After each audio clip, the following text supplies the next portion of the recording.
वहीं देखा जा रहा है दिल्ली के जंतर मंतर पे किसान जो आते हैं लगातार अपनी आवाज़ उठाने, वो आवाज़ राजस्थान के कुछ लोग आए हुए हैं जो किसानों की अफीम की फसलें होती है, फसलों पर हमेशा दबाव बना के उनसे पट्टे छीन ले जाते हैं। वो पट्टे कम से कम 152 पट्टे हैं जो सरकार दबाव बनाती है। यदि दबाव के ऊपर उनसे सरकार से एक पुकार लगाए या प्रशासन से बात भी करे तो उनके पर मुकदमा दर्ज भी कर दिया जाता। और कहीं ना कहीं जो लगातार प्रशासन इस तरह से दबाव बनाता है, उनके पर्चा दाखिल करने के बाद और जो अधिकारी हैं वहाँ के कुछ पैसे लेकर 2 से 4 लाख रुपए या 28 लाख रुपए की बात करें तो लगातार हमेशा ऐसे ही किसानों से पैसा लेकर अपना जेब भरते हैं। वही के वो हैं जो अफीम पैदा करते हैं। अफीम के लिए जो बात करें, जो सरकार है हमेशा नाकाम नज़र आती है। उनका जो मुआवजा नहीं मिल रहा, दिल्ली के जंतर मंतर पे आए किसान लोग, उनसे बात करते हैं। सर नमस्कार। मांगीलाल मेघवाल बिलोट, किसान पुत्र, शिक्षक, संरक्षक, भारतीय अफीम किसान संघर्ष समिति, राजस्थान, मध्य प्रदेश, उत्तर प्रदेश। परिचय थोड़ा लंबा हो गया, लेकिन कारण क्या है कि आज़ादी के 75 वर्षों बाद भी किसानों को आर्थिक आज़ादी नहीं है, इसलिए लंबा परिचय भी देना पड़ रहा है साहब जी। तो आप लोग ये दिल्ली के जंतर मंतर पे हो, क्या रीज़न रहा आपको? क्या लगता है जो देश का प्रधानमंत्री किसानों की लगातार आवाज़ उठाते, आपको यहाँ आना पड़ गया, क्यों आना पड़ा? देश के प्रधानमंत्री लगातार किसानों की आवाज़ उठा रहे हैं, लेकिन मीडिया में उठा रहे हैं, ज़मीन पे नहीं उठा रहे हैं। ज़मीन पे किसान बहुत परेशान है। 150 किसानों के खेती को नष्ट कर दिया। अभी सही बोल रहा हूँ ना? अभी नष्ट कर दिया, पट्टा दिया, नष्ट कर दिया। 1 लाख बर्बाद हो गया किसान का, कोई सुनने वाला नहीं। इन्होंने नष्ट करने से मना किया, मैंने मना किया तो हमारे खिलाफ FIR दर्ज कर दी। माननीय प्रधानमंत्री महोदय, इसका जवाब कौन देगा? अफीम घटिया नहीं, अधिकारी घटिया है, इसका जवाब कौन देगा? जो अफीम पहले विदेशों में निर्यात होती थी, आज घटिया होकर के फैक्ट्री में क्यों सड़ रही है, इसका जवाब कौन देगा?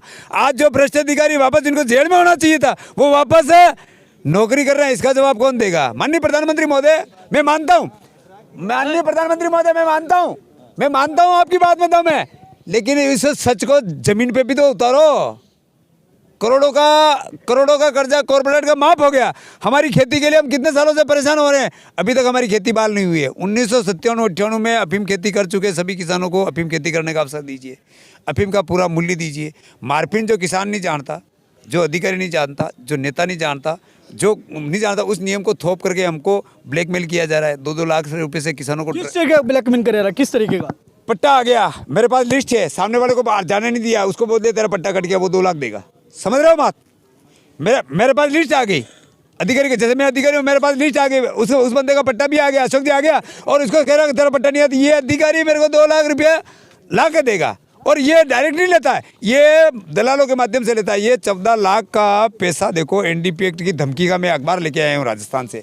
ये देखो, ये एक हाथ में आप ये इसको डाबो, ठीक है? और ये देखो, ये 14 लाख एक किसान से लूटे हैं NDP एक्ट के नाम से। 14 लाख रुपए सबसे। देखो ये 14, एक बंदे से 14 लाख, एक बंदे से तो 2 बंदे से तो 28 लाख, तो इसमें कितने बंदे होंगे साहब? ये तो एक बंदा पकड़ा गया, ये बेचारे किसान रो दिए। ये तो धन्यवाद दो उन मंत्री महोदय को जिन्होंने मजबूत कर दिया। तो माननीय प्रधानमंत्री महोदय, जो काम आजना साहब ने किया, आपके मीडिया के माध्यम से मैं कहना चाह रहा हूँ, जो काम सहकारिता मंत्री महोदय उदयलाल जी आजना साहब ने किया, वो काम प्रधानमंत्री महोदय आपको करना चाहिए। वो काम प्रधानमंत्री महोदय आपको करना चाहिए। मुख्यमंत्री महोदय शिवराज जी आपको करना चाहिए। मुख्यमंत्री महोदय अशोक जी गहलोत साहब आपको करना चाहिए। किसानों के दिल के दर्द को अशोक गहलोत तो कहता हमने किसानों के लिए बहुत काम किया है, तो कहाँ रह गए वो? अब देखो, यूँ तो प्रधानमंत्री भी कहते हैं हमने बहुत काम किया, मुख्यमंत्री भी कहते हैं हमने बहुत काम किया, लेकिन ये तो इसका मतलब ये अखबार फर्जी है।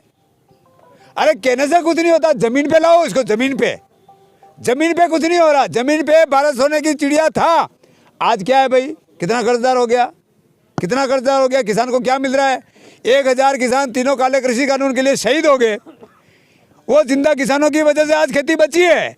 आपने हवागाड़ी बेच दी, रेल बेच दी, बैंक बेच दी, और हमको बोल रहे हमारा अफीम का पूरा मूल्य नहीं मिल रहा है, पट्टे नहीं मिल रहे हैं। भ्रष्ट अधिकारी लूट रहे हैं, 2-2 लाख रुपए ले रहे हैं। फिर आप कह रहे हो तो अरे आप लोग इनकी झूठी हाँ क्यों भरवा रहे हो, ये तो बता दो आप। मैं आपसे पूछ रहा हूँ, झूठी कहाँ? ये खड़े सामने बात सच है। हकीकत है, 40 दिन की फसल हमारी नष्ट की गई है। अब हम चाहते हैं कि हमें मुआवजा मिले और हमारे पट्टे बहाल किए जाए। मुआवजा किस तरह का मांग रहे हो आप? मुआवजा जो हमारे खेती में खर्च हुआ है, 40 से 50 हज़ार रुपये, 60 हज़ार रुपये, किसी के लीज पे तो 1 लाख भी खर्च हुए हैं। अब हम चाहते हैं कि हमारे पट्टे बहाल किए जाए और हमें मुआवजा दिया जाए। यदि मुआवजा मिल जाएगा तो आप यानी धरने बैठना बंद कर दोगे? क्यों कर देंगे? पट्टे भी चाहिए ना, हमें बहाल, जो रुके पट्टे भी बहाल चाहिए, उसका अफीम की कीमत भी बढ़नी चाहिए। दोषी अधिकारी के खिलाफ कार्रवाई भी ना, दोषी अधिकारी के खिलाफ कार्रवाई। अब तो मैं झूठी हाँ नहीं भरवा रहा इनसे। अरे अब तो मैं झूठी हानि बर्बादा अफीम घटिया नहीं है, अफीम घटिया नहीं है। माननीय प्रधानमंत्री महोदय, हम बिलौर से तो आप नहीं सुनते, दिल्ली से तो सुन सकते। हमारे साथ आए हुए हैं, देखा गया कहाँ से आए हो आप लोग? चित्तौड़गढ़, राजस्थान, एमपी और यूपी के भी 2-4 भाई किसान आए हुए हैं। हम लोग चाहते हैं यानी राजस्थान से ज़्यादा लोग राजस्थान और मध्य प्रदेश, मध्य प्रदेश, ये राजस्थान और मध्य प्रदेश के लोग हैं और कुछ यूपी से लोग भी आए हुए हैं। लगातार जो देखा गया वहाँ के जो मुख्यमंत्री है अशोक गहलोत हो गया या शिवराज जी हो गए, जो लगातार जो बात करते हैं विकास की, किस तरह से किसानों के लिए काम करते हैं, क्या नहीं करते, वो वक्त बताता है। योगी सरकार भी जो लगातार किसानों के लिए आवाज़ उठाते हैं, वो यहाँ दिल्ली के जंतर मंतर पर आके नाकाम दिखता है। कैमरा पंकज के साथ दीपक कुमार, दिल्ली।